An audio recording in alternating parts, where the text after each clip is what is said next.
Hey guys, it's Mr. DeFelice. Today we're going to review ratios and proportions. So we're going to take a look at some key vocab words and then do some practice problems. This is going to get us set up when we start working with rational equations. So first off is a ratio.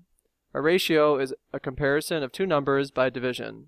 So we write ratios in the following. You could say the ratio using the word 2, so you say the ratio of A to B, or you can say the ratio is from A colon B or A divided by B. These all mean the same thing. I'm just comparing these two numbers.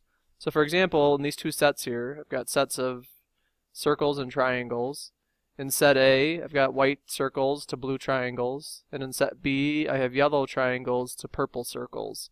So I could say in this one, there are 4 blue triangles to 3 circles. So I'd say 4 to 3. That would be a ratio. In the entire set, there are 4 blue triangles to a total of 7 figures in set A. So I could write that as a fraction, 4 out of 7.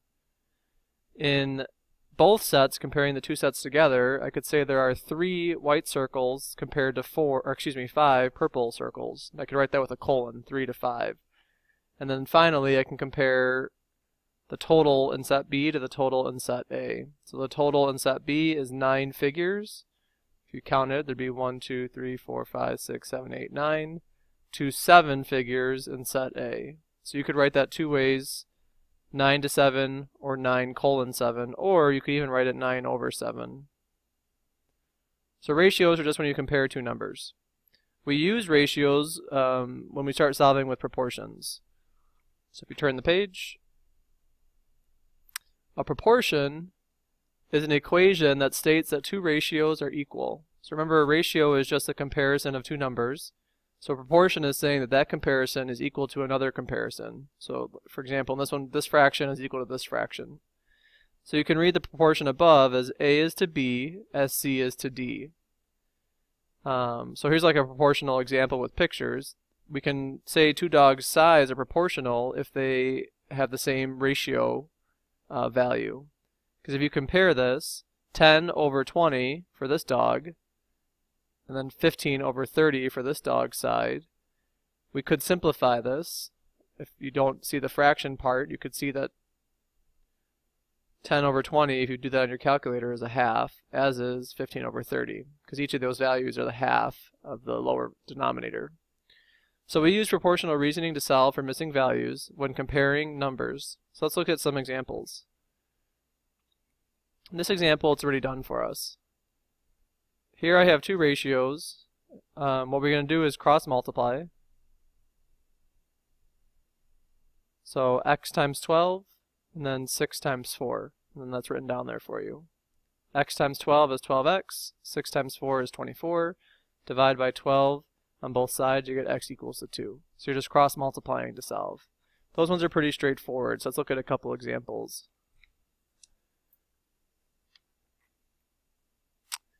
Let's start with the first one. If I'm going to use cross multiplication, what I like to do is draw these little ovals when I'm multiplying the numerator of one fraction by the denominator of another fraction.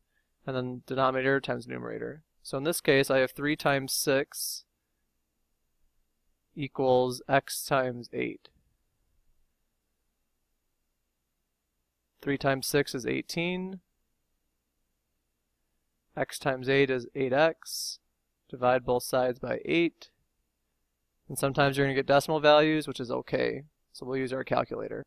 Alright, so on my calculator, I'm just going to type in the fraction there. 18 divided by 8. And I get 2.25, so that actually wasn't too bad.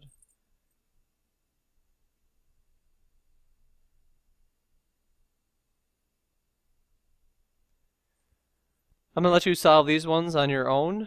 I want to go down to the next example, example 2, because it gets a little bit harder.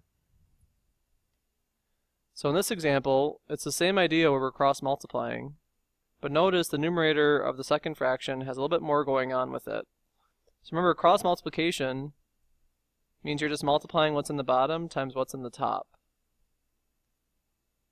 So for this fraction, or this proportion, I'm taking 3 and I'm multiplying it by the entire top, which is r plus 1. So I'm putting that in parentheses. That's a big step people make mistakes on. Here on this side, it's just 5 times 6.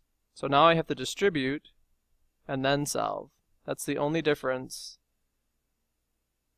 Oops, excuse me, that's 30, not 60. Subtract 3. 3r equals 27. Divide by 3. R equals 9. So just like we did in number 1, we cross-multiplied. The only additional change this time, because of there's more number, or there's an operation going on up in the numerator here, we have to distribute when we cross-multiply. So I distributed it to both of those terms in the numerator. And then I solved like normal. Let's do one of these examples together. Same idea, I cross-multiply, so I'm going to circle the things that are across from each other. In this one, I have 6 times 4 equals 2 parentheses n minus 5. Now you might be wondering, am I supposed to write one set first versus another set? And honestly, there really is no difference.